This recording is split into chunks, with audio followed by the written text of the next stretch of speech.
Sejam muito bem-vindos, amados meus, aqui a essa aula sobre direitos humanos, focada aí no concurso da Polícia Civil de Minas Gerais. Comigo, professor Kennedy Santos, e com você, futuro servidor, futura servidora da Polícia Civil de Minas Gerais. Amém? Amém, Senhor, amém. Mas, antes de iniciar os nossos trabalhos propriamente dito, eu tenho um aviso para você. Logo, aqui abaixo na descrição desse vídeo, você encontra 3 links.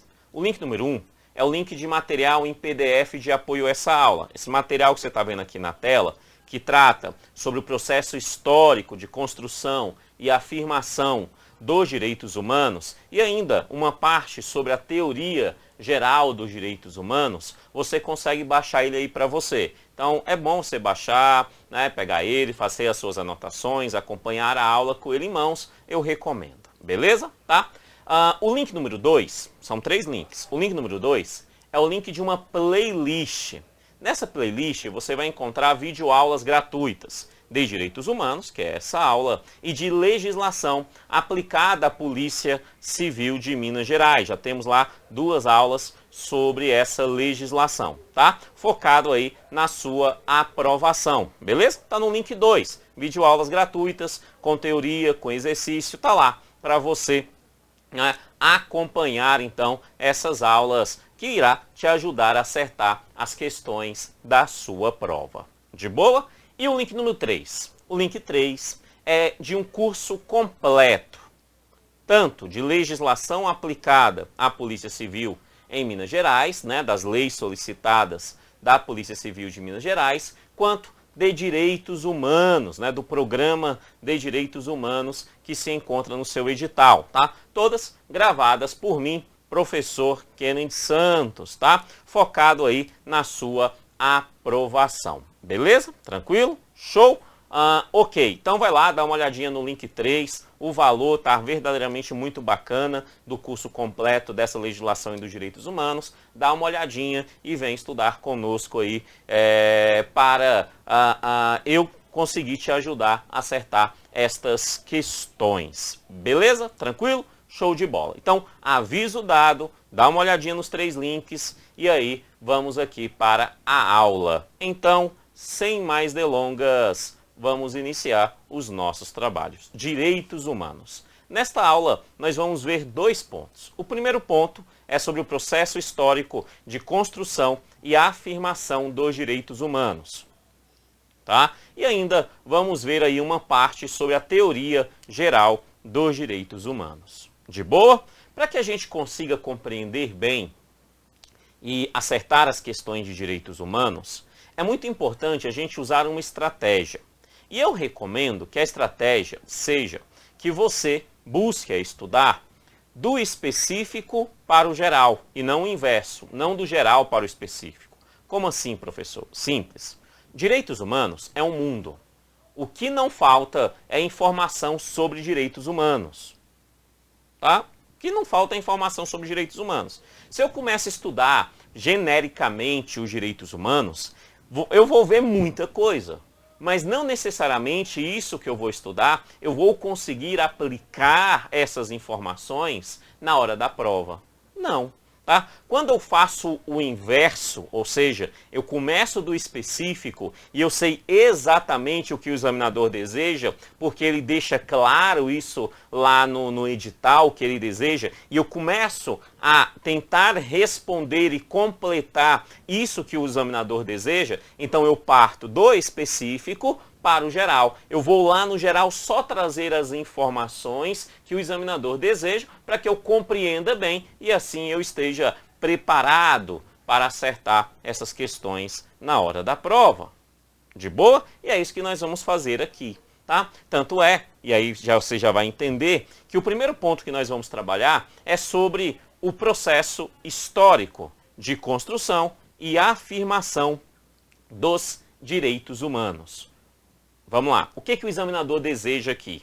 Ó, ele fala sobre o processo histórico, então ele está pedindo a história, o processo histórico. Processo histórico de quê? Aí ele pede 2 coisas, o processo histórico da construção e da afirmação, ou seja, o processo histórico da construção dos direitos humanos, como que ele foi construído, certo? Como que ele foi construído, e depois do que ele foi construído, né, a qual foi o momento aonde ele foi consolidado, certo? Como um norte a ser seguido. Daí a afirmação. Essa afirmação é a consolidação. Então, por isso, processo histórico de construção e afirmação dos direitos humanos. Precisamos conhecer a história desses direitos e como que isso vai construindo aquilo que hoje nós entendemos como direitos humanos. Simples assim.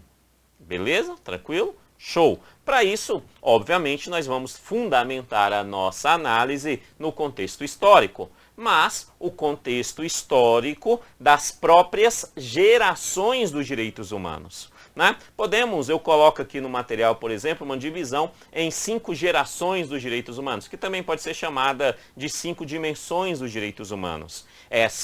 As próprias dimensões, as próprias gerações, é um norte para que a gente consiga compreender esse contexto histórico da construção dos direitos humanos. De boa? Então, vamos lá. História dos direitos humanos. Quando que ela começa? Tá? Em regra geral, podemos falar que ela começa na Idade Moderna. Tá? Mais especificamente, na transição do mundo do feudalismo para a Idade Moderna. Tá? Preste atenção. Existem alguns autores que falam que os direitos humanos iniciou ainda na Grécia Antiga. Outros autores vão afirmar que já era utilizado em Roma, né, no Império Romano, certo? Tá? Porém, por mais que a gente consiga encontrar elementos que podem caracterizar a perspectiva de direitos humanos, isso não é algo estruturado. Então, se não é algo estruturado, não pode ser caracterizado como direitos humanos em si. Beleza? Tá? E para a gente entender isso, se a gente pega, por exemplo, o próprio Cristo, o próprio Jesus Cristo, né? O que o Império Romano fez com ele? Né? Crucificou. Né? Crucificar alguém é algo que respeita os direitos humanos? É óbvio que não. Né? Então, quando falamos sobre os direitos humanos, em regra, nós estamos falando de uma estrutura organizada dos direitos. Os direitos humanos surgem, né, de uma estrutura organizada dos direitos com, de certa forma, o foco no ser humano. Isso vai acontecer no contexto histórico do final do feudalismo para o início do mundo moderno. O que nós temos aí dentro dessa estrutura? Eu vou te apresentar e aí eu te explico. Ó, o que nós temos dentro dessa estrutura? A transição do feudalismo para o capitalismo.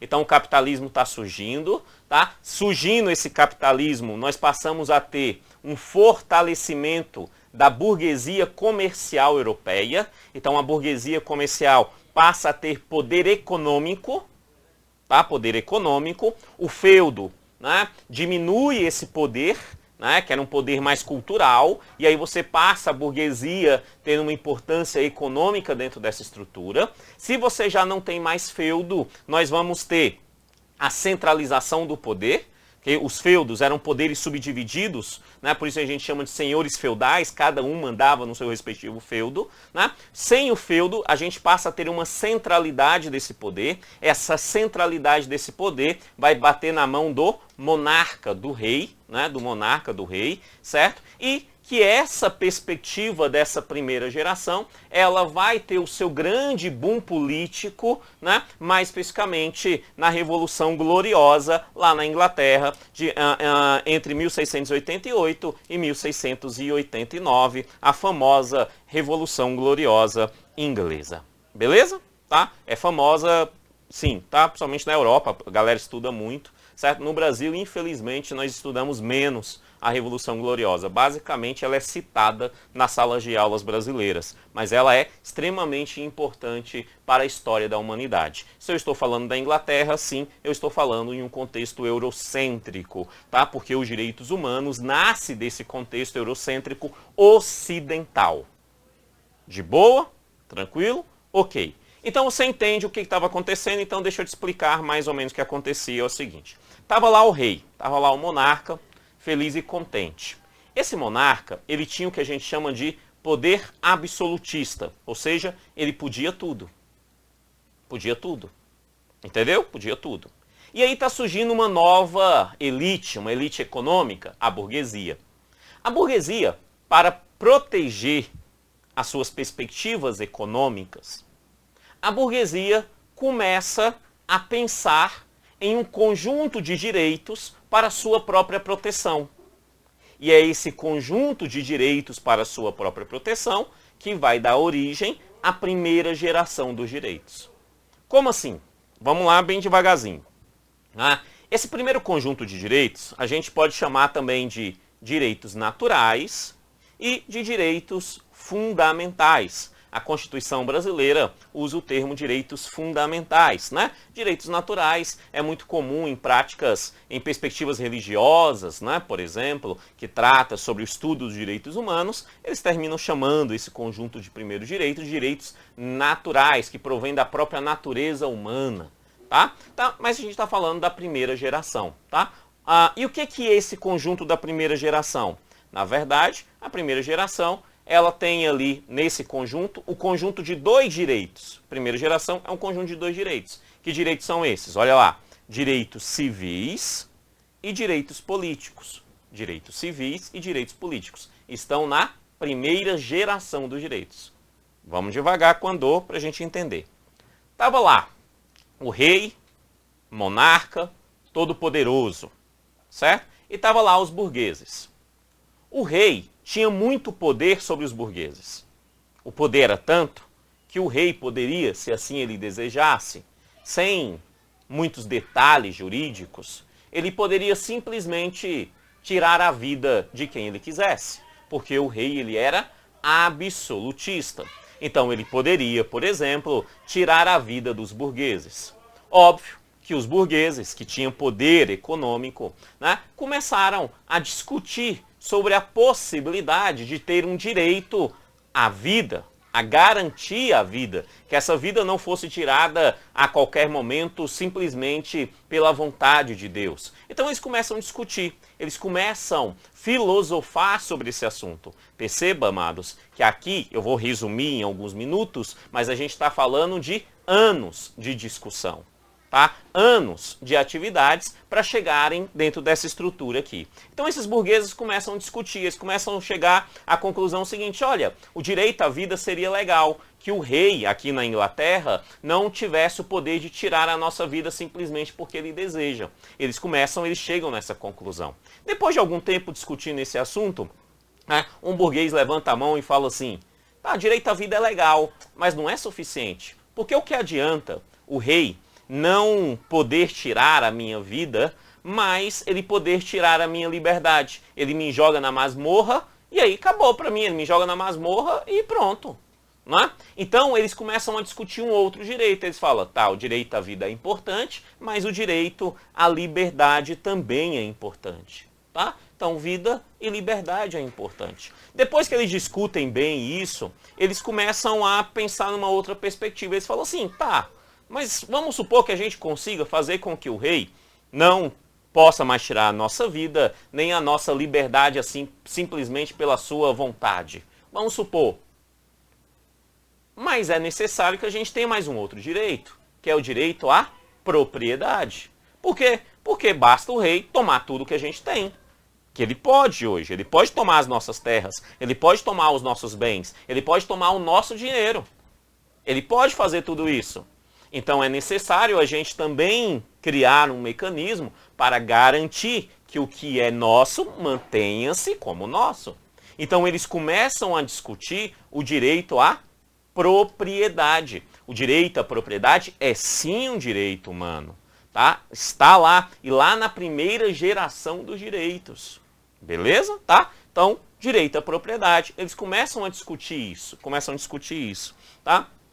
Depois que eles começam a discutir isso, eles falam assim, beleza, mas vamos supor que o nosso rei tem que garantir a nossa vida, não possa tirar a nossa vida, ou melhor, não possa tirar a nossa vida, não possa tirar a nossa liberdade e também não consiga tomar o que é nosso. Passamos a ter direito à propriedade aqui na Inglaterra. Tá?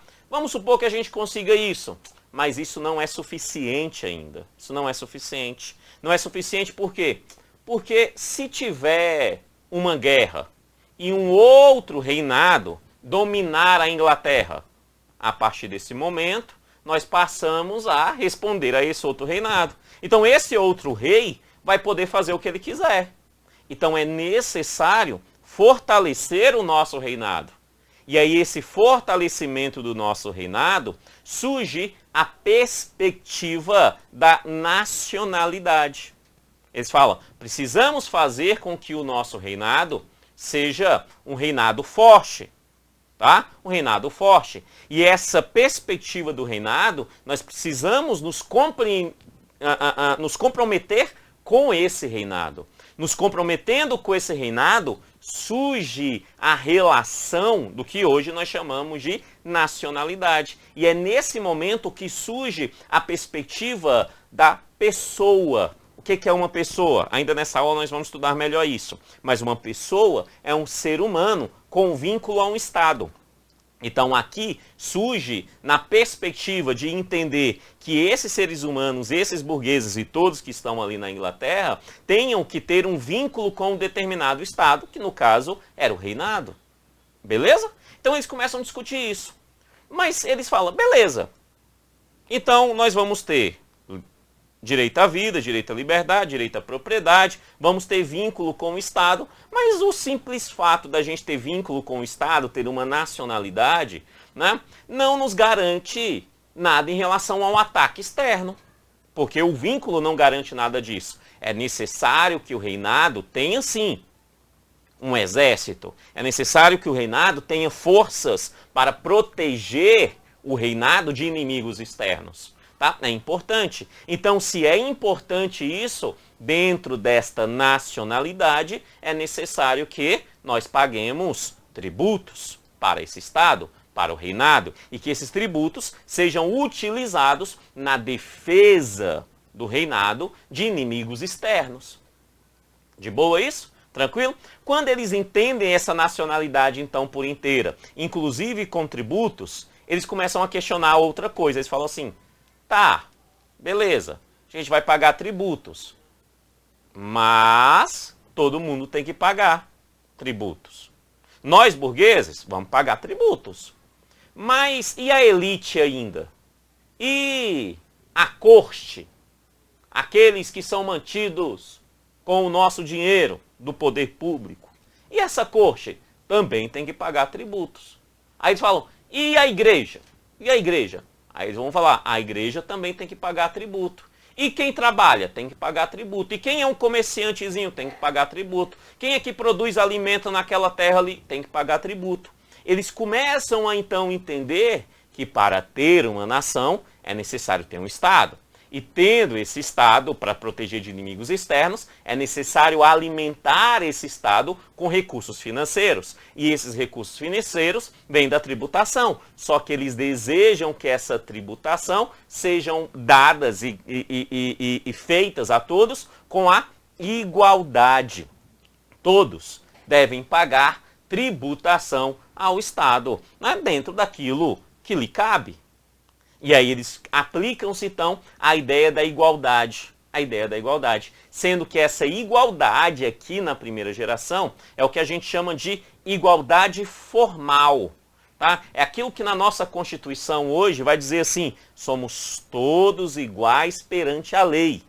Apenas isso. Isso é a igualdade formal. Eu e você somos iguais perante a lei. Então lá naquele reinado eles estavam dizendo isso. Se o Estado vai ser poderoso e ele precisa nos proteger de inimigos externos, todos têm que ser iguais em relação a esse Estado. Então todos vai ter a igualdade formal.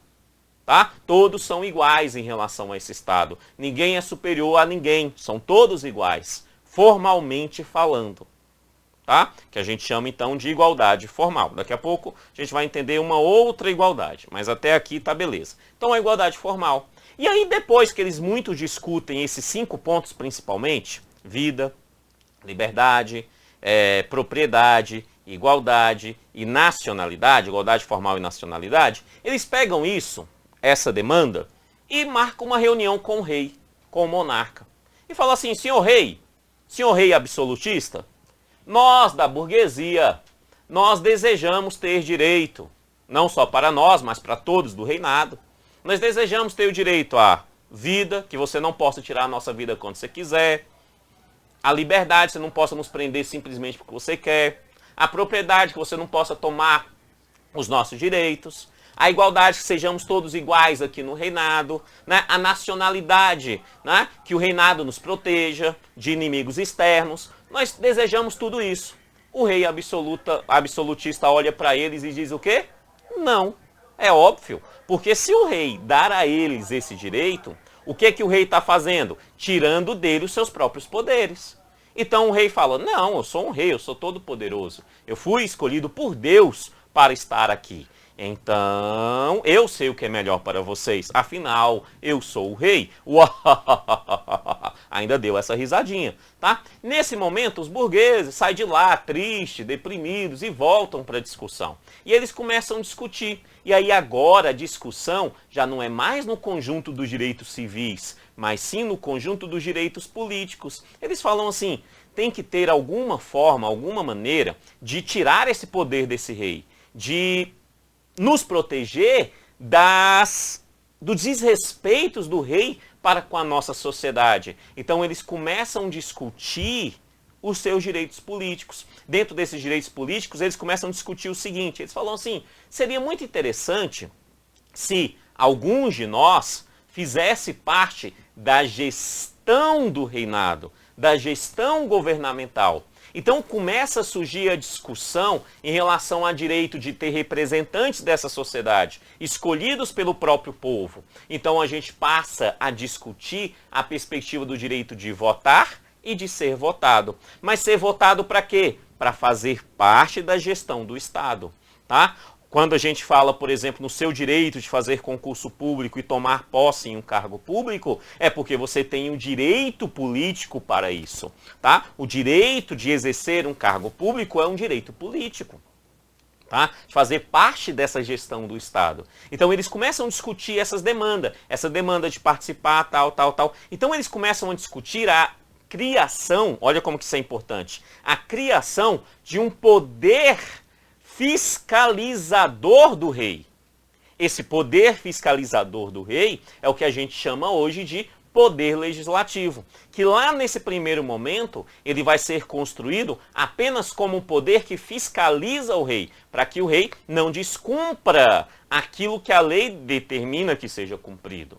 E aí depois, em algum tempo depois, vai perceber que esses mesmos fiscalizadores também serão aqueles que é melhor legislar. Então eles criam a lei e fiscaliza essa lei. E o Poder Executivo executa essa lei. Então surge aí dentro dessa discussão o que nós entendemos hoje como Poder Legislativo. Isso, Poder Legislativo surge aqui. Poder Legislativo não surge ainda lá na Grécia, porque você ouviu falar que Atenas tinha o Senado ateniense, tal. Era uma outra estrutura governamental e não da forma que nós compreendemos hoje a divisão dos poderes. Então o Poder Legislativo começa a ser discutido aqui. Depois que os burgueses começam e chegam nessa conclusão que precisa diminuir o poder do rei e ampliar o poder dos populares dentro desse governo e garantir todos esses direitos, eles novamente levam isso ao rei. E o rei vai dizer não. Quando o rei diz não, a burguesia usa o que eles têm de melhor, ou seja, dinheiro.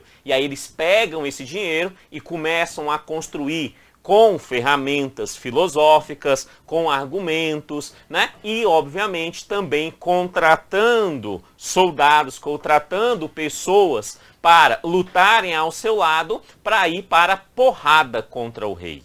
Para a porrada. E a principal porrada que vai levar a isso é nada mais, nada menos do que a Revolução Gloriosa. Então a Revolução Gloriosa é exatamente essa burguesia com apoio popular, né? Ali dentro dessa estrutura, indo contra um rei absolutista para lhe garantir o conjunto desses direitos. E obviamente, depois de muita pancadaria, né? A burguesia consegue garantir esses conjuntos de direitos na Inglaterra. Pronto. Histórico, o processo histórico da primeira geração dos direitos. Tá? Isso vai ser legalizado, organizado em legislações. Tá? Que legislações são essas? Vamos lá, olha lá. Né?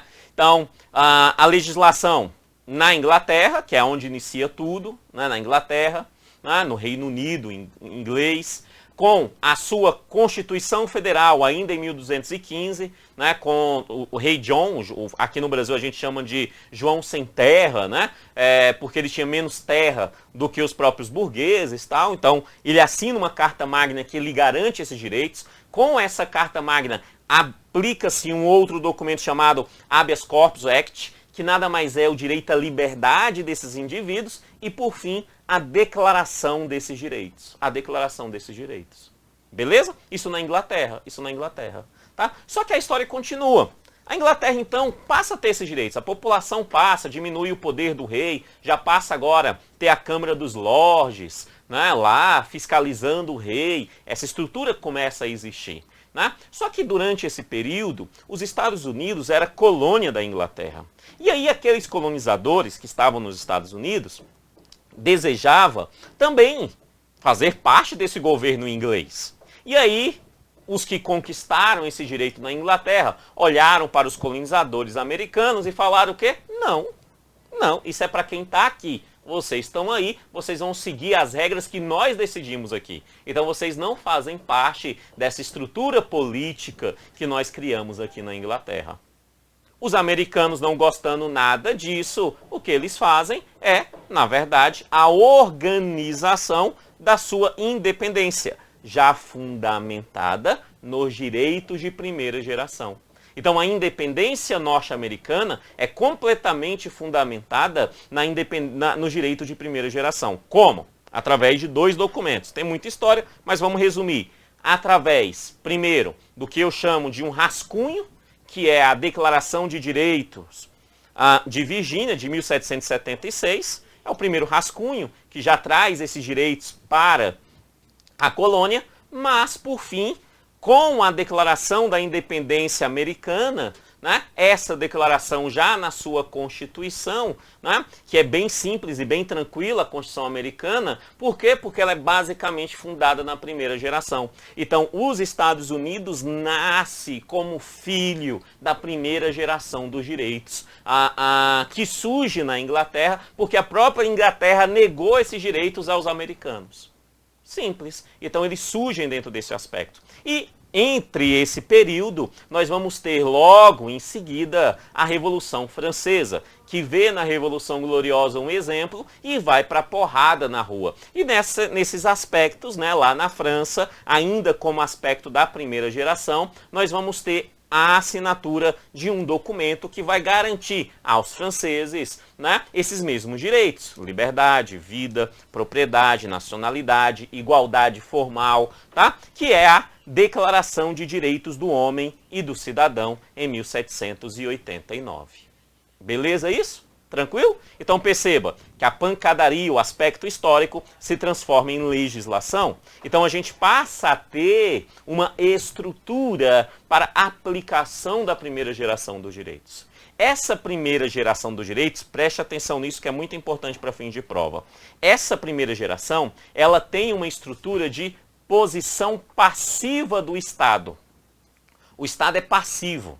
O que eu estou dizendo é o seguinte: que essas pessoas, esses seres humanos, essas pessoas aqui tratadas, elas não querem nada do Estado. Elas não estão pedindo nada do Estado.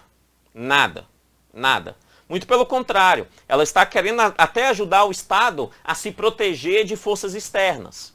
Ou seja, aqui ele não está pedindo saúde, aqui ele não está pedindo educação, ele não está pedindo nada do Estado. Basicamente está falando o seguinte: Estado, deixa que eu, o indivíduo, siga a minha vida, sem a sua interferência. É isso. Quando ele fala, Estado, não tira a minha vida, você não tem o direito de tirar a minha vida, ele não está pedindo, Estado, garanta a minha vida. Ele não está pedindo isso para o Estado, ele só está falando, a única coisa que eu quero é que você não tire a minha vida. Quando ele está falando assim, Estado, não tira a minha liberdade, ele não está pedindo, garanta a minha liberdade. Quando ele fala, Estado, não tira a minha propriedade, ele não está pedindo, Estado, garanta a minha propriedade. Ele não está pedindo isso. Ou seja, todos esses elementos de primeira geração, nós temos uma posição passiva do Estado. É o Estado, basicamente, garantindo que forças externas não interfira na vida do indivíduo. Tá? E garante a eles que eles sigam a vida deles, com direito à liberdade, direito a uma igualdade formal, né? Com direito à vida e à nacionalidade dentro daquele próprio Estado. Entendemos? Então, primeira geração, posição passiva, e ela vai gerar todos esses elementos criando em lei. Tudo começa na Inglaterra, né, com a Carta Magna, com o habeas corpus, a Declaração de Direitos, depois vai para os Estados Unidos, com a independência americana, né, a Declaração da Independência já é fundamentada aí, e aí depois a França já utiliza esses elementos para a construção de direitos do homem e do cidadão. De boa? Primeira geração foi. Histórico, processo histórico da construção. Aqui a gente está construindo. E construímos a primeira geração e consolidamos a primeira geração dentro dessa lei, dentro dessas legislações. Tranquilo? Porém, o tempo passa, o tempo voa e a poupança Bamerindos continua numa boa. Não é não? Só a poupança Bamerindos não existe mais não existe mais mesmo não. Se tu é novinho, tu nem sabe o que eu estou falando, né? Olha lá. Mas basicamente o que você precisa saber é o tempo passa. E o tempo vai passar aqui também. E aí o contexto histórico muda. Então, nesse novo contexto histórico, surge a perspectiva da segunda geração dos direitos, ou segunda dimensão dos direitos. Segunda geração. O que essa segunda geração dos direitos tem? Primeiro, a primeira geração já foi consolidada. Em alguns países, em algumas nações, ela já foi consolidada. Tá? Inclusive na Inglaterra, que é onde que dá verdadeiramente o início das perspectivas de direitos humanos. Então ela já é consolidada. Tá? Então o que vai acontecer que muda o contexto? Simples. A invenção de uma máquina conhecida máquina a vapor. Quando essa máquina a vapor é criada, o contexto histórico da humanidade muda. Muda. Em história, a gente usa algumas terminologias. Entre umas terminologias que é muito séria em história, é o termo revolução. Quando a gente fala em revolução, pelo menos deveria ser assim, é um termo onde que a gente percebe que daquele ponto para trás era uma coisa na história da humanidade e daquele ponto para frente tornou-se outra coisa para a história da humanidade. E, dentro desse aspecto, a invenção da máquina a vapor faz uma revolução. Que para trás a história da humanidade é uma e para frente muda completamente a história da humanidade. E a gente chama isso de Revolução Industrial em 1765.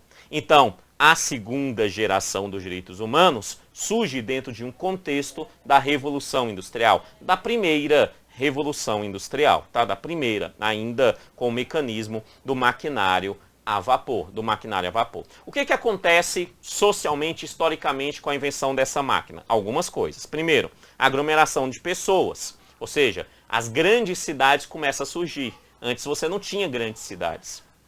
Não tinha. Tá? Então, com ela, começa a surgir. Segundo, se eu tenho muita gente, obviamente, no mesmo lugar, as pessoas começam a perceber que o ser humano, para viver com muita gente perto, é necessário ter condições adequadas que, morando distante, não precisa tanto. Eu estou falando das necessidades sanitárias. Então você tinha uma falta de saneamento nessas cidades, certo? Ou seja, você não tinha banheiro, você não tinha esgoto, você não tinha água encanada, você não tinha nada disso. Porque na roça, não necessariamente você precisa disso. No interior, não necessariamente você precisa disso. Mas quando você vem para a cidade, ainda mais na primeira vez que essas cidades são criadas, surge esse problema. Beleza? Tá. E se você tem essa quantidade de pessoas nessas cidades, por conta dessas máquinas, por quê? Por que essas máquinas trouxeram essas pessoas? Simples. Por conta de trabalho. Essas pessoas perceberam ali a possibilidade da sobrevivência. Então, elas saem do interior e vão para esses centros urbanos que estão sendo construídos. Só que elas começam a trabalhar em péssimas condições de trabalho, tá? E por que os centros urbanos são importantes? Simples, porque no centro urbano é o ponto onde que tem, por conta da máquina a vapor, a estação de trem. Então a estação de trem está lá, as fábricas terminam indo para em volta dessa estação de trem. Por quê? Porque eu preciso produzir o tecido aqui e mandar para a estação de trem para mandar para o mundo todo, para o mundo conhecido, né? Para o mundo inteiro. E aí, dentro deste aspecto, a estação de trem começa a girar cidades, as indústrias estão ali e as pessoas terminam morando ali, e aí gera um furdúncio gigante dentro desse período. Beleza? Socialmente, gera muito problemas. Beleza? Tranquilo? Show. Entendemos o contexto. Então, dentro desse contexto, vamos pensar no contexto histórico. Você tem os burgueses que vieram de uma primeira geração. Veio a invenção da máquina a vapor. Esses burgueses que tinham capital investiram nessa máquina a vapor. Eles já tinham garantido o direito à propriedade, à liberdade, à vida, tudo certo. Investem, então cria os maquinários, né? E aí elabora as fábricas, que cria as ferrovias, que vai ter a cidade. Então, quem é que está com o poder econômico? Não necessariamente com o poder político, mas nesse primeiro momento, com o poder econômico nas mãos, essa burguesia. Só que essa burguesia amplia esse seu poder de forma drástica com a invenção do maquinário, porque você passa a produzir muito mais rápido e vender para muito mais pessoas. Tá? Então, eles ampliam muito esse poder. Quem é que está na mão dessa burguesia é aquilo que Karl Marx chamaria de proletário, né? O termo de Karl Marx, né? Burguês e proletário. Certo? Vou usar Karl Marx aqui nessa estrutura, mas pode utilizar outros termos também sem problema nenhum. É que esses termos é o que cai em prova. Tá? Então, o burguês e o proletário. O proletário é aquele que trabalha nessa fábrica e, como você viu, ele trabalha em péssimas condições. Então, como é que surge a segunda geração dos direitos? Essa segunda geração dos direitos é o conjunto dos direitos que nós chamamos de direitos sociais. Ou seja, é para essa camada da população que não é burguesa. Tranquilo? É ela que faz esse segundo direitos sociais acontecer nas grandes cidades. Direitos sociais. Nós chamamos esses direitos sociais de direitos sociais. Também chamamos de direitos econômicos.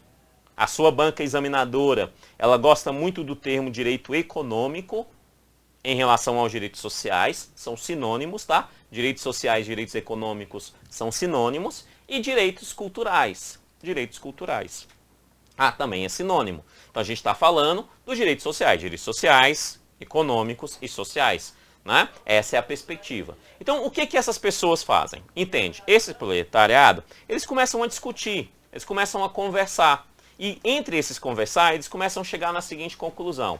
Eles entendem o seguinte, por exemplo.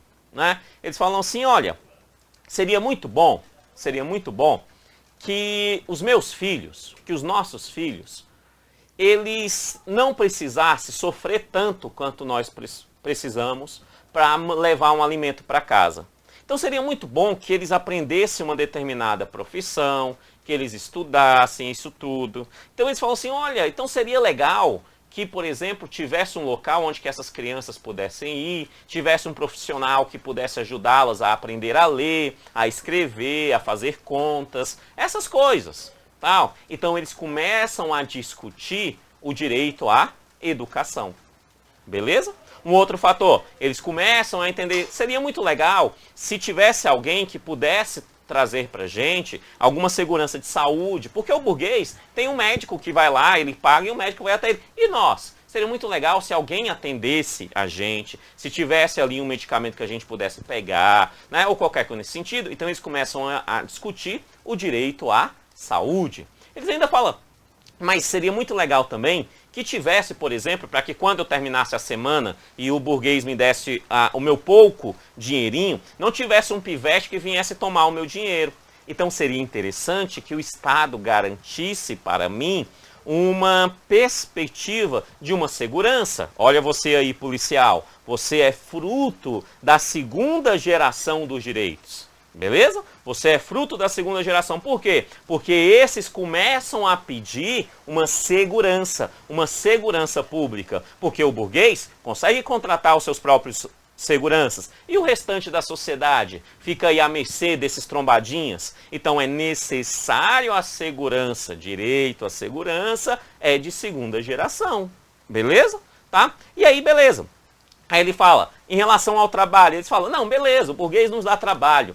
Mas é um trabalho muito injusto, porque a gente passa a vida lá, trabalha 12 horas, 14 horas, 16 horas por dia, mulheres, adultos, crianças, como as crianças trabalham também, mas produzem menos, eles recebem menos, né? Olha, né? Mulheres trabalham até a hora de ter o menino, né? Depois de ter um menino, volta a trabalhar, porque senão não dá conta de sustentar o menino. Então, essa estrutura não é uma estrutura muito legal, seria muito interessante tivesse uma regulamentação do trabalho.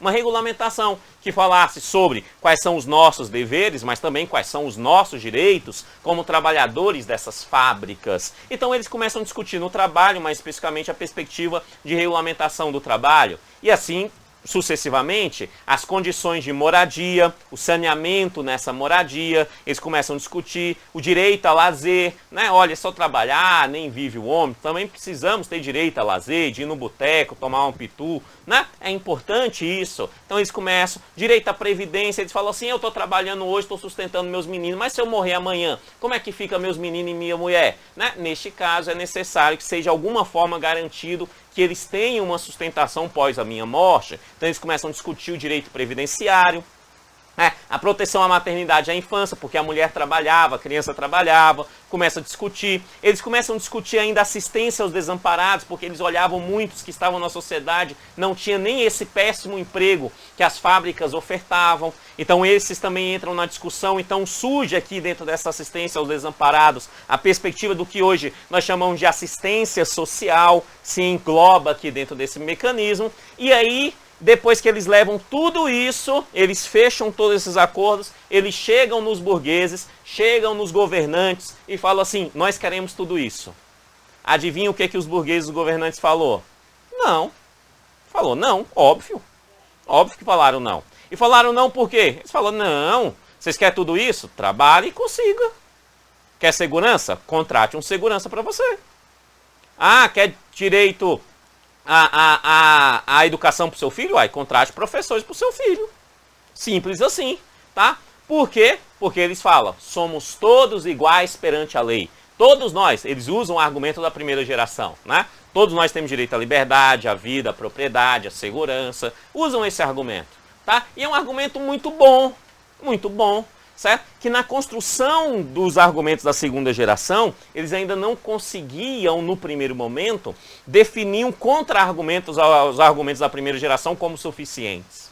Não, tá? Então, eles voltam para a discussão. E aí, dentro dessa discussão, eles chegam no último ponto a ser discutido, que é a ideia da igualdade. A ideia da igualdade. Mas eles não estão discutindo aqui meramente a igualdade formal da primeira geração. Porque eles falam, beleza, somos todos iguais perante a lei, mas essa igualdade se aplica melhor para alguns e pior para outros. Então eles começam a chegar num raciocínio filosófico da construção da igualdade material, o que nós também chamamos em língua portuguesa de equidade. Eles começam a discutir essa equidade. Eles começam a falar, beleza, vocês tiveram histórico, vocês já tinham capital antes desse período, a família de vocês já eram ricas, então vocês conseguem, nós não. Então nós precisamos de uma força para que alcancemos também todos esses direitos. E aí discute essa igualdade material. É aquilo que a nossa Constituição diz. Lembra que eu disse da igualdade formal? Que a Constituição fala assim, somos todos iguais perante a lei. Isso é formal, mas a mesma Constituição vai dizer, mas nós temos que tratar os iguais como os iguais e os desiguais como desigual. Quando a gente trata o desigual como desigual, é para garantir a ele a verdadeira igualdade. E essa perspectiva é de fato a igualdade material. A igualdade material. Formal é uma coisa, dizer que está escrito na lei é uma coisa, mas quando coloca na prática isso não se aplica a todos. Então é necessário que na prática se aplique a todos. E aí eles levam isso novamente. E obviamente que na conversa não resolve. Resolve nas pancadarias. E aí você vai ter várias revoluções, como a própria Revolução Francesa, tal, né? Várias brigas, mas até que eles chegam e conseguem aplicar, né, legalmente o conjunto dos direitos da segunda geração. conjunto do direito da segunda geração. Quando que isso acontece? Vamos comigo, ó. Esse conjunto, depois de toda essa discussão dos direitos sociais, econômicos e culturais, né, eles conseguem aplicar isso. Aonde? No primeiro local, olha que interessante, toda essa briga acontece na Europa, mas a sua primeira aplicação legal vai acontecer no México, na Constituição Mexicana. A Constituição Mexicana, ela fundamenta a sua Constituição Federal em 1917 com forte preceito da segunda geração. Você tem elementos da primeira geração nela, mas a segunda geração é a que norteia a Constituição Mexicana. Da Constituição Mexicana. Depois da Constituição Mexicana, ainda na Europa, você vai ter, né, o Tratado de Versalhes ali com o fim, né, da Primeira Guerra Mundial. Eles assinam um tratado ali, os que participaram, e dentro desse tratado eles falam sobre o direito dos trabalhadores, tal. Então também se aplica dentro desse tratado a perspectiva da geração, da segunda geração dos direitos sociais, tá? E aí, dentro desse tratado, você tem entre eles, um derrotado, que é a Alemanha. E a Alemanha vai lá e institui uma Constituição, a Constituição de Weimar, né? Esta Constituição traz aos alemães, eu vou repetir, aos alemães, os direitos da segunda geração. Então, os alemães passam a ter os direitos à segunda geração. Mas é essa Constituição que vai dar uma das bases para a construção ali do nazismo de Hitler, que a gente vai conversar ainda um pouquinho nessa aula daqui a pouco, tá? Mas espera lá. Então, ela termina dando esses direitos aos alemães, tá? Essa Constituição de Weimar. E um outro elemento que é óbvio aqui no Brasil chama bastante atenção é que 1919 isso acontece, e aí, com a entrada de Getúlio Vargas no poder, né, Getúlio Vargas traz uma nova Constituição, a Constituição de 1934, que é completamente fundamentada aqui na segunda geração. Tanto é fundamentada na segunda geração que a gente entende, né, que o Getúlio Vargas é o pai dos populistas, é o primeiro grande governante populista da República Brasileira, né? E isso por quê? Porque ele volta esta Constituição e as práticas para uma demanda social, garantindo a ampliação, por exemplo, dos direitos, como direitos à educação, aumenta ali direitos previdenciários, né, no governo Getúlio Vargas, tá? Direito à segurança, entre outras características, o governo Getúlio Vargas termina trazendo isso para o Brasil de uma forma mais incisiva, né? Então, a Constituição de 34 também no Brasil é um dos fundamentos da segunda geração. Óbvio que tem elementos da primeira geração, mas o foco forte dela, desta primeira Constituição de 34, vai ser ali, né, a segunda geração dos direitos. Beleza isso? Então perceba que a segunda geração, ela entenda nesse aspecto. Porém, a segunda geração tem uma diferença clara em relação à primeira geração. Qual é? Lembra que a primeira geração, ela queria uma posição passiva do Estado? Ou seja, ela fala assim, Estado, não quero que você interfira na minha vida, é só isso, não estou pedindo nada para você, só não interfira na minha vida, me deixa viver em paz. Isso é a primeira geração.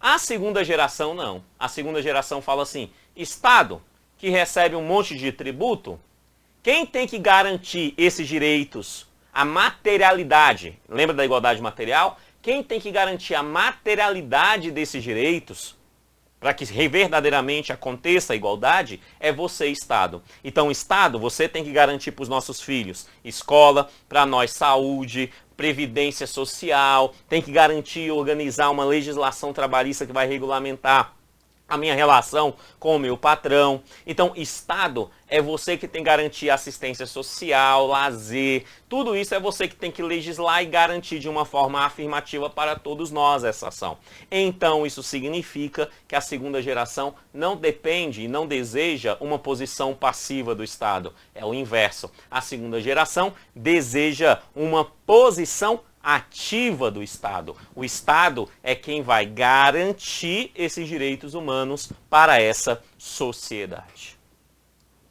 De boa? Tranquilo? Entendemos? Beleza? Show? Ok, então. Então, o Estado é ativo na segunda geração.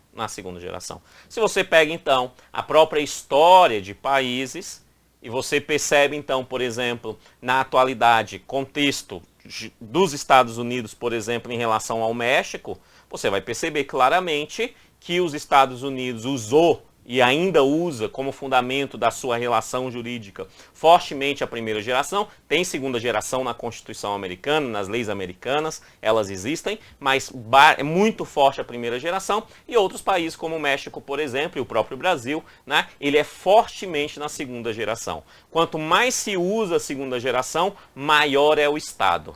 Tá? Isso é fato. Mais pedimos para o Estado. Tá? Mais pedimos para o Estado. E você, como policial, né, da Polícia Civil de Minas Gerais, agente, escrivão da Polícia Civil de Minas Gerais, você vai fazer parte desse Estado ofertando esse serviço para nós. Simples. A segunda geração, ela deseja uma posição ativa do Estado. E isso acontece historicamente no México, Tratado de Versalhes, fim da Segunda Guerra Mundial, Primeira Guerra Mundial, eles assinam o tratado, Constituição de Weimar, que vai garantir isso na Alemanha, e no Brasil, na Constituição 34, governo Vargas. Beleza? Tranquilo? Show! Dentre esse elemento, historicamente falando, a primeira geração e a segunda geração é o que mais nos interessa quando falamos sobre a construção dos direitos. Tá? A construção dos direitos. É ainda importante a terceira geração, mas a terceira geração ela já está, de certa forma, no próprio resultado das demandas dos direitos humanos. Então vamos devagar para a gente entender. Falamos da primeira e da segunda geração, correto? Beleza. Tá? Além delas, existem outras três que eu coloquei aqui como informações complementares, que é a terceira geração, ou terceira dimensão, a quarta geração e a quinta geração. O examinador gosta de cobrar até a terceira geração. O examinador da sua prova gosta de cobrar até a terceira, mas ele pode cobrar a quarta e a quinta. Alguns historiadores falam em apenas 4 gerações. Quando eles falam em 4 gerações, eles unem a quarta e a quinta numa só. Tá? Outros separam. Quarta é uma coisa, quinta é outra. Tá? Eu prefiro separar quarta e quinta. Por quê? Porque na hora da prova, né, é mais fácil unir as duas do que separar, saber quem é quem separado. Então eu separo aqui, porque se for necessário a quarta, você entende juntar lá na hora da prova. Mas para fins de prova, eu até recomendo, a maioria o faz assim, separa em quarta e quinta geração também, tá? Dos direitos humanos. Beleza? Então essa terceira geração, ela tem a ver dentro de um contexto, principalmente pós-Revolução Francesa, mais especificamente ainda pós-Segunda Guerra Mundial. Eu vou comentar essa Segunda Guerra Mundial daqui a pouco, ela é muito importante. Tá? E essa terceira geração, ela está vinculada a um outro conjunto de direitos. Não é necessariamente aos direitos civis e políticos da primeira geração, nem aos direitos sociais, econômicos e culturais da segunda geração, mas sim naquilo que hoje aqui no Brasil nós entendemos como direitos difusos e coletivos. É um direito que é coletivo, é um direito que é de todos. Tá? Nós vamos encontrar um resquício desta perspectiva na Declaração Universal dos Direitos Humanos, tá? Mas é muito pequeno porque a declaração ela é muito forte na primeira geração e segunda geração, mas encontramos nela um resquício dessa terceira geração dos direitos humanos, tá? Dando-nos norte para essa terceira geração. E o que é esse direito difuso e coletivo? É um direito que é para todos. Por exemplo, direito ao meio ambiente. O direito ao meio ambiente não é meu direito individual. Também não necessariamente é um direito social que eu peço que o Estado me garanta alguma coisa. Mas sim, é um direito de todos, certo? Aonde que todos precisam ao mesmo tempo proteger o meio ambiente, respeitar o meio ambiente, para garantir um meio ambiente sustentável para todos. Tá? Da mesma forma, além dos direitos ambientais, por exemplo, nós temos aí direito do consumidor, também da mesma forma, que gera essa relação entre essas pessoas em relação aos aspectos econômicos ali dentro dessa ação. Não é um direito econômico, porque direito econômico está lá no direito social, beleza? Está lá nos direitos sociais, certo? Mas essa relação do direito do consumidor parte dessa relação entre os seres humanos, aonde que é necessário regulamentar uma relação entre aquele que produz e vende e aquele que consome esse produto, garantindo então assim um direito difuso, um direito coletivo e que todos são protegidos dentro dessa relação. Tá? Então, os direitos de terceira geração, a gente precisa entender que ele é o direito da fraternidade. Quando a gente fala direitos difusos e coletivos, é da fraternidade, viver em fraternidade. Daí, nós utilizamos a Revolução Francesa para organizar essas três gerações. A Revolução Francesa fala no liberté, né? No igualité e no fraternité. Tem que fazer até biquinho, né? Porque é francês, né? Liberté, igualité e fraternité. Ou seja, liberdade a gente está falando da primeira geração. Tá? Igualdade não é igualdade formal, mas é igualdade material, como nós estudamos. Nós estamos falando da segunda geração. Tá? E, obviamente, a fraternidade. A fraternidade, nós estamos falando da terceira geração, de vivermos todos em uma tranquilidade. De boa? Como exemplo, meio ambiente e direitos do consumidor, que são os exemplos que costumam mais cair em prova. Tá? Então, você tem aí essa terceira geração. De boa? Além dessa terceira geração, nós vamos ter ainda a quarta geração. A quarta geração, ela basicamente está vinculada às questões biotecnológicas. Como assim biotecnológicas? Qualquer questão que envolve tecnologia, a biologia, vai estar aqui nesse direito de quarta geração. Por exemplo, né, questão como clonagem. Até onde vai o direito sobre a clonagem? A clonagem de animais, a clonagem de seres humanos. Essa discussão está sendo feita aqui na quarta geração dos direitos. Tá? Questões como, por exemplo, né, produtos geneticamente modificados. Os produtos geneticamente modificados envolvem biologia e tecnologia. Também estão aqui nessa quarta geração. Beleza? Tranquilo? Show? Tá? Então a gente fala ali sobre a manipulação do patrimônio genético. Né? Essas questões estão na quarta geração. E a quinta geração, ela já vai estar vinculada mais ao próprio motivo de eu estar aqui com você hoje, que é a questão da evolução cibernética, das tecnologias e também da realidade virtual e a internet. Essas tecnologias, essa cibernética, né, essa realidade virtual mudou bastante a forma que as pessoas vivem em sociedade no mundo. Né? Por isso, né, que sim, essa questão cibernética, essa questão da revolução virtual, né, é sim uma revolução, porque muda a forma que as pessoas vivem em sociedade. Tá? Então, dentro desse contexto, quando a gente fala sobre internet, tecnologia, de forma geral, tá? Ampliada, como, por exemplo, utilização de tecnologias mais limpas, tal, que não se vincula à questão genética, né? Nesses casos, a gente volta para a quinta geração. Tá? Quinta geração. Então, quarta e quinta geração separa-se assim. Tá? Então, a quarta está mais vinculada à perspectiva genética e a quinta está mais vinculada à tecnologia sem a perspectiva genética. A quarta, tecnologia mais genética, vamos ficar assim, e a quinta, a tecnologia sem a perspectiva genética. De boa? Tá? Dentro desse contexto histórico, eu vou entrar agora na teoria geral dos direitos.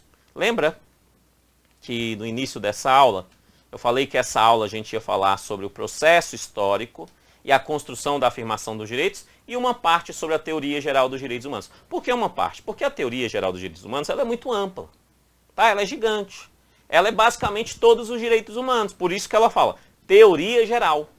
Teoria geral aplica-se tudo.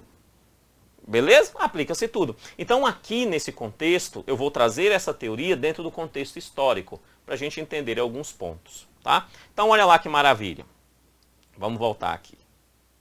Teoria geral. Antes de entrar na teoria geral propriamente dito, lembre-se que eu tenho um aviso para você. Logo, aqui abaixo na descrição desse vídeo, você tem 3 links. Link número 1, material em PDF de apoio a essa aula. Esse material que está aqui na tela. Você consegue baixar ele para você. Link 2, playlist com videoaulas gratuitas de direitos humanos e da legislação aplicada à Polícia Civil de Minas Gerais, tá? Videoaulas gratuitas. E o link 3 é um link de um curso completo de Direitos Humanos e Legislação Aplicada à Polícia Civil, com teoria e exercício focado aí na sua aprovação. Todos gravados por mim, professor Kennedy Santos. Beleza? Tranquilo? Show? Eu estou em processo de gravação, tá? Nesse momento eu estou em processo de gravação. Hoje é dia 25, né? Eu estou em processo de gravação. Estou gravando essas legislações para você. E aí eu vou gravando e vou colocando na plataforma lá de estudo, caso você venha querer fazer comigo esse curso completo por um preço muito bacana. Dá uma olhadinha no link 3 também, que você vai perceber que é muito bacana de fato. Beleza? Tranquilo? Show! Então, sem mais delongas, vamos voltar aqui. Aviso dado, jabá feito, vamos voltar aqui. Teoria geral dos direitos humanos. Dentro do contexto histórico, mas vamos aplicar essa teoria para a gente juntar essas duas afirmações. Quando a gente fala sobre teoria dos direitos humanos, primeira coisa, a gente precisa entender que os direitos humanos está no contexto do direito internacional. Primeira coisa, direitos humanos está no contexto do direito internacional. Mas como o direito internacional ele é organizado? Ele é organizado, resumidamente, em direito internacional privado e direito internacional público. Beleza? Tranquilo? Os direitos humanos se encontram dentro do direito internacional público. Então, os direitos humanos está no direito internacional público. Tá? O privado, não é os direitos humanos. O privado, até coloquei um resuminho aí, é aquele que trata sobre as questões contratuais de uma empresa de um país com a empresa de um outro país, tá? Essa questão comercial, tal, né? Aí vai se vincular ao direito internacional privado, tá? E eu já vi várias vezes o examinador tentar colocar, principalmente dentro da Declaração Universal, dentro dos direitos humanos, né, a perspectiva dessa relação contratual entre uma empresa de um país, de um outro país, ou de uma pessoa física de um país com uma empresa de um outro país. Amados, isso é direito internacional privado, isso não entra dentro do contexto dos direitos humanos, tá? Então, só para a gente entender. Então, ó, o resuminho que eu fiz sobre direito internacional. Resolve conflitos de leis que tenham conexão internacional, né? Contrato assinado, exemplo, né, por pessoas de países diferentes. Isso é direito internacional privado. Os direitos humanos não está aí. Os direitos humanos está no direito internacional público. Para a gente entender essa aplicabilidade do direito internacional público nos direitos humanos, eu organizei isso em alguns pontos. O primeiro ponto é sobre a regulação da sociedade internacional. O segundo, a regulamentação da norma e os cônjuges, importante, tá? No terceiro ponto, lá embaixo ainda, sobre a questão dos tratados internacionais, certo? O edital ele vai falar, né, do aspecto lá, por exemplo, da relação do direito constitucional brasileiro, os direitos humanos na Constituição e dos tratados internacionais, certo? Aqui a gente já vai dar uma pincelada sobre os tratados internacionais, mas é muito importante você saber o contexto dos direitos humanos na Constituição para depois fazer essa devida comparação sem problema, tá? Então aqui eu vou dar uma pincelada sobre os tratados internacionais, porque entra dentro dessas normas gerais aqui, beleza? Esse ponto. E por fim, né, uma pequena observação da relação entre o direito internacional dos direitos humanos e o direito internacional humanitário, que uma coisa é uma coisa, outra coisa é outra coisa. Então, dentro desse contexto do direito público internacional, que os direitos humanos se encontram, é necessário a gente ter essa visão, tá? Primeiro, então já apresentei, então vamos cada um desses 4 pontos que eu separei aqui. Dentro do primeiro ponto, a regulamentação da sociedade internacional. Quem é que faz parte dessa sociedade internacional? Muito simples. Primeiro, os estados. Quem é um estado? É aquela organização territorial que tem uma soberania sobre aquele ponto. Tá? O estado. Certinho, o Brasil é um estado. A Argentina é um estado. Paraguai é um estado. Guiné-Bissau é um estado. Beleza? Portugal é um estado. E assim por diante. Então, estado. De boa? O estado, ele faz parte dentro dessa regulamentação internacional. Entre isso, nós temos ainda as organizações internacionais. Entre elas, hoje, por exemplo, né, nós temos a ONU, a Organização né, das Nações Unidas, nós temos a OEA, né, que vai ser a Interamericana, que vai tratar sobre os direitos, né, aqui na América, tá? Entre outras possibilidades, que também tem um tópico lá no seu edital que trata sobre isso, que nós vamos estudar e aplicar isso lá no curso completo, tá? Mas essa parte vai estar lá no curso completo para você. Aqui eu só quero dizer que essas organizações internacionais se encontram dentro dessa sociedade internacional. E, obviamente, por fim, mais ou menos importante, eu também faço parte dessa sociedade internacional. Você também. Como assim? Dos indivíduos. Então, quando a gente fala dos direitos humanos, nessa aplicação dos direitos públicos, o que nós estamos fazendo é criando um conjunto de direitos que protege o mais frágil dessa relação. E quem é o mais frágil dessa relação? O indivíduo. Tá? Então, esse conjunto de direitos protege o indivíduo em relação, por exemplo, aos próprios estados que são soberanos.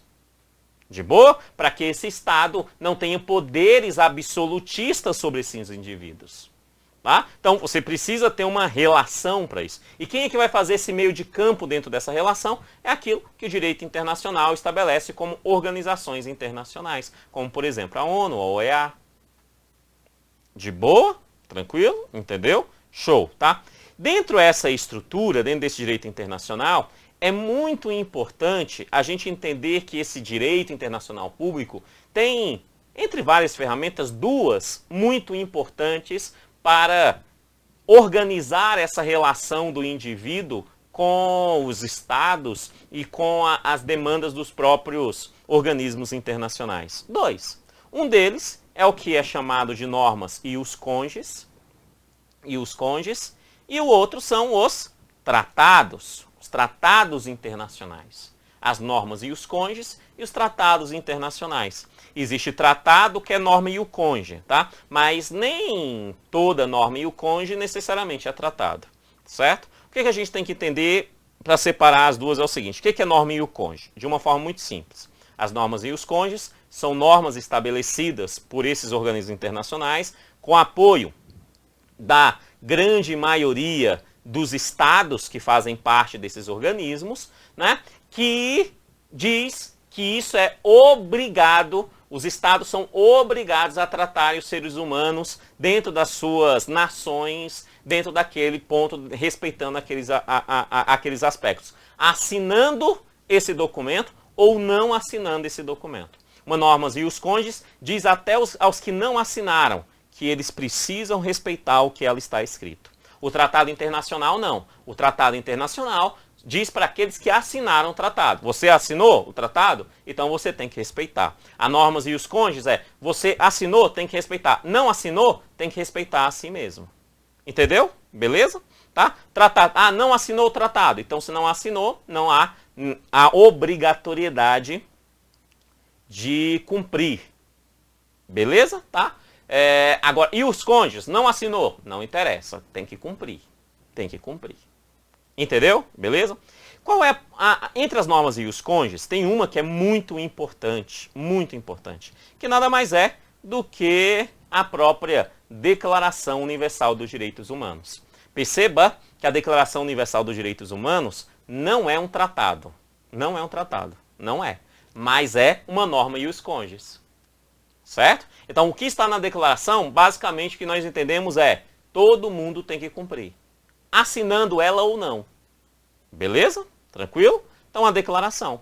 Tá? O que garante, por exemplo, que ela seja uma norma ius conges? Alguns princípios que norteiam a Declaração Universal, porque materialmente ela é uma norma ius conges, tá? Ela tem alguns princípios que norteiam ela, tá? Que vai gerar isso. Vou começar aqui pelos princípios, daqui a pouco eu vou no contexto histórico, tá? Primeiro princípio, a universalidade é para todos os seres humanos, é para todos os seres humanos, olha o termo usado, seres humanos, beleza? Ela tem que ser analisada com indivisibilidade, ou seja, você não pode aplicar um único artigo em contraponto a outro, é necessário aplicar todos ao mesmo tempo, ela é indivisível, tá? Ela é indivisível, é aplicar tudo.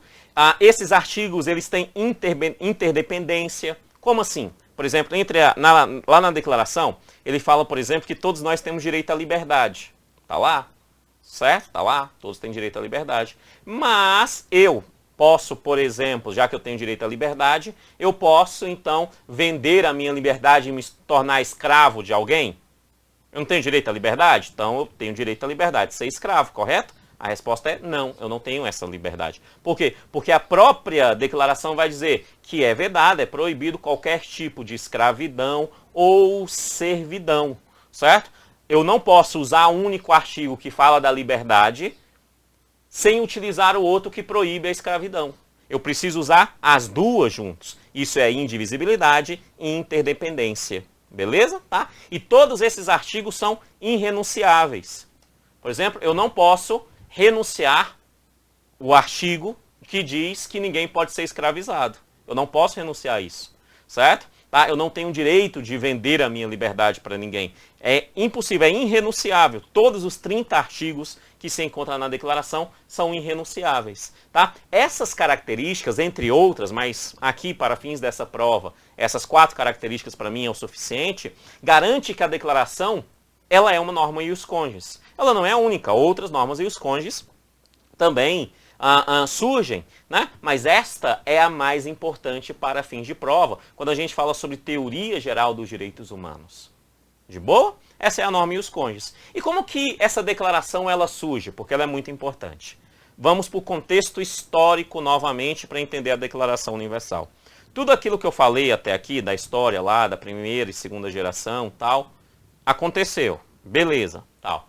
Aí aconteceu a Primeira Guerra Mundial, lembra? Primeira Guerra Mundial, Tratado de Versalhes, assinaram, já é um documento que dá ali uma perspectiva legal da segunda geração, a Constituição de Weimar na Alemanha, né, que gera lá a República de Weimar na Alemanha, tal, esse negócio todo, beleza, tal. Tá? Então a segunda geração está acontecendo.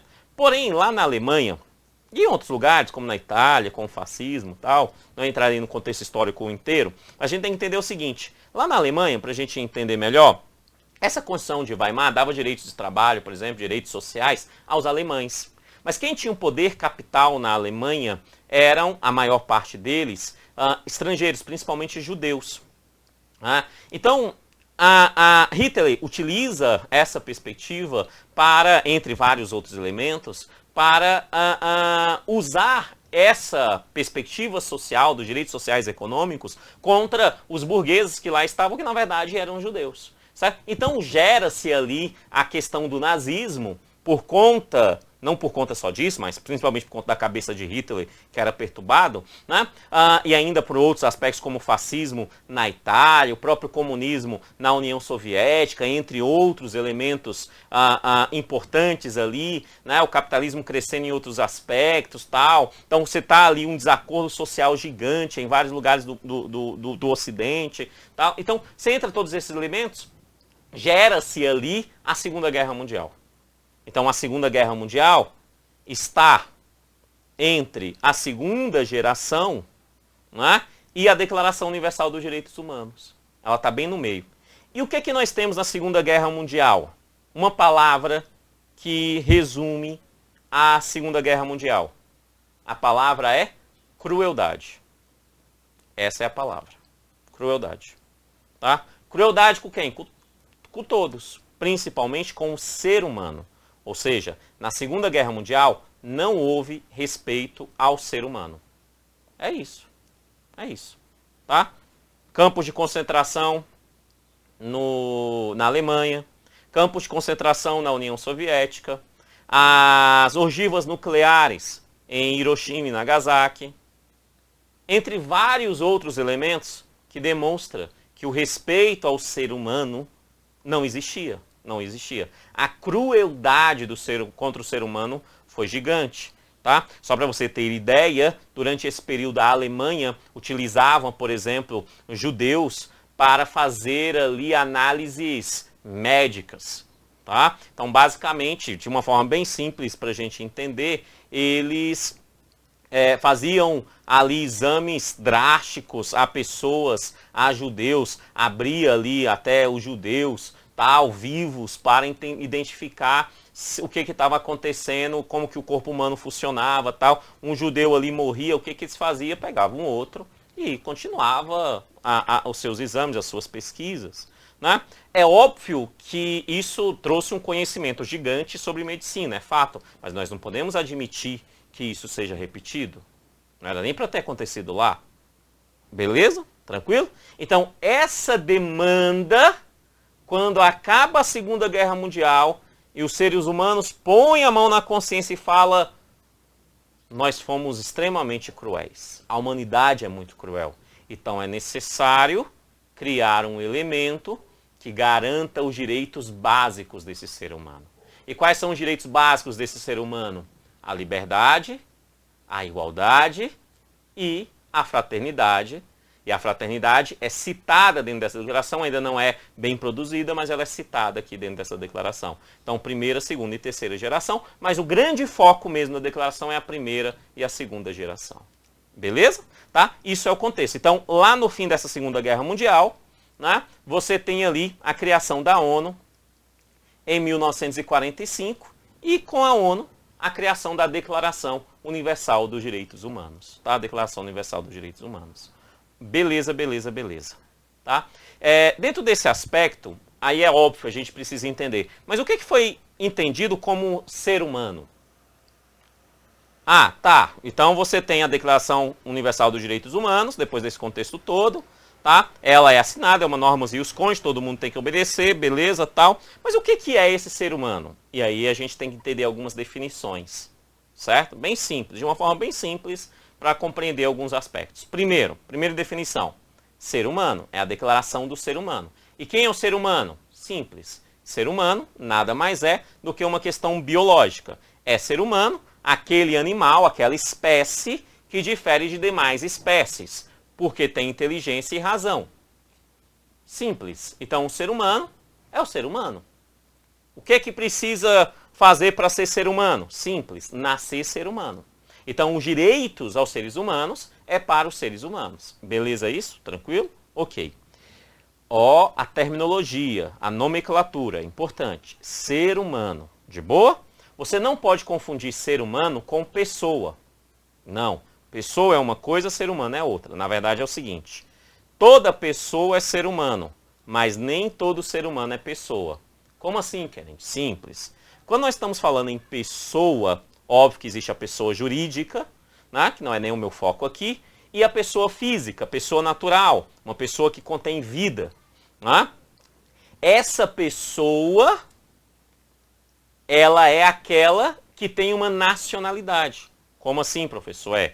Pessoa é aquele que tem vínculo a uma nação. É um ser humano com vínculo a uma nação.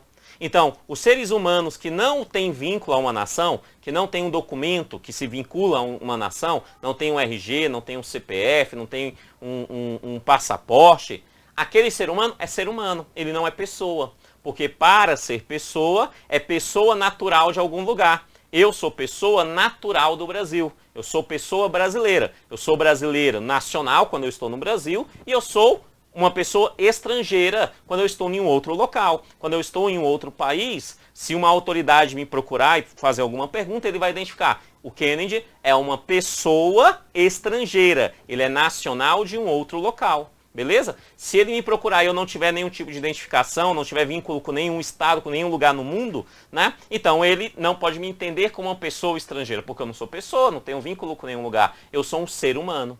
Beleza? É por isso que a própria Declaração Universal vai dizer: todo ser humano tem direito de ser reconhecido como pessoa. Não necessariamente todo ser humano é reconhecido como pessoa, mas todo ser humano tem o direito de ser. De boa isso? Tranquilo? Um exemplo só para os encargos de consciência do professor. No Brasil, por exemplo, aqui nós temos seres humanos que não são pessoas. Como assim, Kennedy? Existem seres humanos no Brasil que não têm certidão de nascimento, que não têm RG, que não têm passaporte, não tem nenhum tipo de documentação. Por exemplo, índios. Vários índios em nosso país não têm certidão de nascimento. Eles têm um registro de nascimento indígena, que não é a certidão de nascimento. Certo? Não é. Tá? É ali a FUNAI que organiza tudo isso. Tal. Mas ele pode ter? Pode. Se ele pode ter, ele procura ali e tal, ele vai ter. No Brasil não vai negar a ele o direito de ser pessoa. Mas o índio, que não é pessoa, continua sendo ser humano. E como tal tem direitos. Direito de seres humanos. Beleza? Para ser pessoa, ele precisa tirar uma certidão de nascimento, um RG, um CPF. Tá? Ali, quando ele se coloca em relação ao Estado brasileiro, ele fala, eu sou brasileiro, eu sou um índio brasileiro, eu sou índio. Aí ele fala, eu sou índio brasileiro. Aí ele passa a ser pessoa. Então, ser humano é um ser humano sem vínculo a um Estado. Pessoa precisa ter vínculo ao Estado. De boa? É por isso que quando nasce a pessoa, nasce a nacionalidade. Lembra da primeira geração que eu expliquei para você? Nacionalidade é o surgimento da pessoa. Está vinculado aqui. Tá? E aí, essa pessoa pode ser cidadão. Como assim, Kennedy? Pode ser. Pode ser. Não necessariamente será. Uai, Kennedy, preste atenção. Todo cidadão é pessoa, mas nem toda pessoa é cidadão. Então, vou ampliar tudo, ó. Todo cidadão é pessoa e toda pessoa é ser humano. Mas nem todo ser humano é pessoa e nem toda pessoa é cidadão. Como assim, Kennedy? O que faz alguém ser cidadão? É cidadão, uma pessoa, ou seja, que tem vínculo a um determinado país, e essa pessoa tenha garantido, pelo menos, as 2 primeiras gerações do direito. Ou seja, os direitos civis, os direitos políticos, que estão na primeira geração, e os direitos sociais. Se uma pessoa tem a ela garantido direitos políticos, direitos civis e direitos sociais, ela é cidadão. Se não tem garantido, falta um deles apenas, ela já não é mais cidadão. Ela pode ser pessoa, mas não é cidadão. Um exemplo. Por exemplo, um norte-coreano. Vamos pensar no norte-coreano? Não sei muita coisa sobre o norte-coreano, não. Não sei muita coisa, não. Mas me parece, só me parece, não tenho certeza, mas me parece que o norte-coreano, ele não tem o direito de sair da Coreia do Norte na hora que ele bem entende. Fala, vou ali. E aí ele quer ir dar um pulinho na Coreia do Sul, quer dar um pulinho na China, quer vir no Brasil na hora que ele bem entende. Não, parece-me que ele precisa ter uma autorização do Estado para poder sair da Coreia do Norte. É o que me parece. Certo? Se isso for verdade, está sendo restrito a esse norte-coreano o direito à liberdade. Então, eu não posso necessariamente atribuir a esse norte-coreano o termo cidadão. Eu posso até atribuir pessoa. Por quê? Porque ele é pessoa nacional da Coreia do Norte. Tá? Mas cidadão é necessário garantir os direitos civis, os direitos políticos, os direitos sociais. Entre outros exemplos que a gente poderia dar na Coreia do Norte. Acho que hoje a Coreia do Norte é o melhor exemplo que a gente pode ficar aqui. Tá? Então, dentro desse contexto, há uma diferença. Cidadão é garantido o conjunto dos direitos. Entendeu? O seu próprio edital, ele pede lá, né, a relação dos direitos humanos, da democracia e da cidadania. Mais para frente, eu vou construir isso melhor com você, tá? Mas aqui é só um detalhe para facilitar a nossa vida dessa compreensão. Então, dentro desses aspectos gerais, para entender os direitos humanos, dentro desse contexto, é necessário entender o que é ser humano, o que é ser pessoa, que é vincular uma nação, a nacionalidade e o que é ser cidadão. Dentro desse aspecto, é necessário também compreender o que é soberania, que aí já não está vinculado ao ser humano, mas sim o outro membro dessas relações internacionais sociais, que são as nações, os países. Né? Soberano é um Estado que não conhece superior na ordem externa nem igual na ordem interna. Ou seja, externamente não tem ninguém superior a ele, o Brasil externamente não tem ninguém superior a ele, e internamente não tem ninguém superior igual a ele. Igual a ele. Não. Certo? Tá? Então não reconhece ninguém superior a ele e ninguém de forma externa e ninguém superior ou igual a ele na forma interna, tá? Isso é um país. Isso é um país. Ah, se eu falo de Minas Gerais, Minas Gerais não tem soberania, ela tem autonomia, então ela não é superior ao país, ao Brasil. Beleza? Então isso é soberania. E direito internacional? Bem tranquilo, já meio que estudamos, é o conjunto de normas que regula essas relações externas desses atores que compõem essa sociedade internacional. Então o direito internacional vai regular isso em direito público internacional e direito privado. Os direitos humanos estão no direito público internacional, lembra? E ele vai regulamentar essa relação, então, entre os países, as nações, entre os próprios organismos internacionais, ONU e OEA, por exemplo, né? E os indivíduos que lá estão, que é eu e você, as pessoas, o ser humano, que é o elemento principal dentro dessa legislação. E tudo isso se encontra dentro da Declaração Universal dos Direitos Humanos. Tá? Só para você ter ideia, a declaração, por exemplo, ela cita várias vezes o termo ser humano. Várias vezes. De vez em quando ela fala pessoa. Quando ela fala pessoa, ela está falando já do nacional de algum lugar.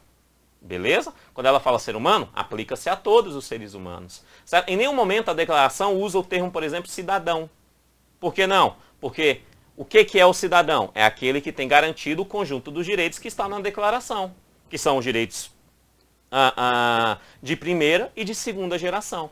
Então ele não cita cidadão, porque o cidadão é a garantia da própria declaração. A declaração vai tentar garantir que todos o sejam, mas ele não cita nenhum daqueles direitos, esses termos. Então a declaração é muito importante dentro dessa teoria geral dos direitos humanos, beleza?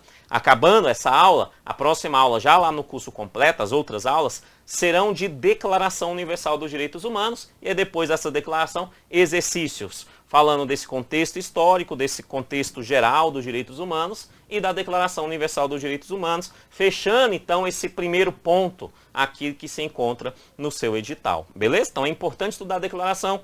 Também coloquei vídeos lá para você de Declaração Universal dos Direitos Humanos, entendendo cada um daqueles artigos, que é importante dentro desse contexto geral, que eu recomendo assistir depois dessa aula. Beleza? Tranquilo? Show, tá? Ok. E aí a gente faz isso dentro do tópico segundo, que fala sobre as normas e os cônjuges. Depois disso, dentro desse contexto geral, nós temos os tratados internacionais. Existe o Tratado Comum, que não é o que nos interessa, e o Tratado de Direitos Humanos, que é o que nos interessa. O comum, quando é assinado e ratificado no Brasil, ele é equiparado a uma lei ordinária brasileira.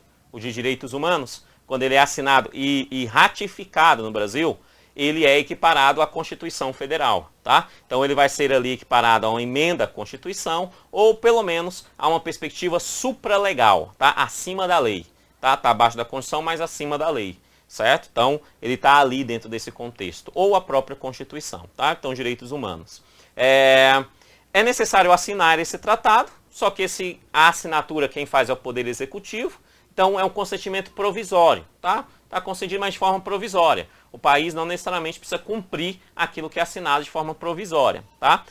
E esse tratado é levado ao Congresso, no caso do Brasil, e o Congresso tem que aprovar. Certo? Se é de direitos humanos, tem que ser aprovado igual a emenda constitucional, ou seja, 2 turnos em cada casa, 2 vezes na Câmara, 2 vezes no Senado, com pelo menos 2/3 dos votos, tá? Igual à Constituição Federal, certo? Então ele é ratificado. Ratificou? Aí o Brasil é obrigado a cumprir, tá? Diferença das normas e os cônjuges. Brasil não assinou, é obrigado a cumprir. Tratado, o Brasil só é se assinar e ratificar. Beleza? Lembrando que a Declaração Universal dos Direitos Humanos, só para os encaixes de consciência do professor, o Brasil foi o primeiro a assinar, tá? Declaração Universal dos Direitos Humanos. É por isso que quando você tem ali um encontro das Nações Unidas, tal, né, uma vez ao ano, o Brasil é o primeiro a discursar, certo? Porque lá no início ele foi importante dentro desse contexto da sua assinatura, tá? Então, por conta disso, perfeito? Então, a declaração, o Brasil assinou, certo? Mas mesmo que não assinasse, era obrigado a cumprir a Declaração Universal dos Direitos Humanos. Tratado somente se ele assinar e ratificar, tá? É necessário ter um trâmite, né? No Congresso, ser aprovado, tudo bonitinho e tal. E, mesmo assim, é possível depois sair desse tratado já ratificado, tá? Essa perspectiva de sair de um tratado já ratificado é chamado de denúncia, tá? Denúncia. Em direitos humanos internacionais, aqui, é chamado de denúncia. Denúncia é sair de um tratado ratificado, certinho? Óbvio que dá aí uma dor de cabeça. A legislação brasileira não define muito bem quais são os trâmites dessa denúncia. Basicamente fala lá de uma ação do Poder Executivo, tal, mas para fins de prova o que a gente precisa entender é que sim, é possível sair de um tratado internacional e isso é chamado de denúncia. Beleza? Tá? Ele renuncia a um tratado quando isso acontece. E para eu finalizar essa aula, dentro dos aspectos gerais do contexto histórico, é necessário a gente perceber que a ONU, a Organização dos Direitos Humanos, ela percebe que esses direitos humanos, ele é importantíssimo. Só que ele vai ter uma variância, que é quando você tem estados, países, nações, soberanias em guerra, em estado de guerra. Então, eles terminam estabelecendo um outro modelo de direito que vai tratar sobre os direitos humanos, mas quando esses estados estão em guerra, chamado de direito internacional humanitário. Preste atenção. O que eu quero que você entenda como último ponto dessa aula é o seguinte: você não pode confundir, quando nós estamos falando de direito internacional dos direitos humanos, isso significa que direito internacional dos direitos humanos é uma coisa, é tudo isso que a gente está falando aqui e o que nós vamos continuar falando, beleza?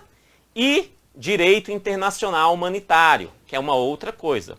O seu edital não pede o direito internacional humanitário, então você só precisa saber que ele existe, tá? Para não confundir, porque uma coisa é uma coisa, outra coisa é outra coisa. O que é o direito internacional dos direitos humanos? Simples, é aplicado a todo ser humano, a todo tempo.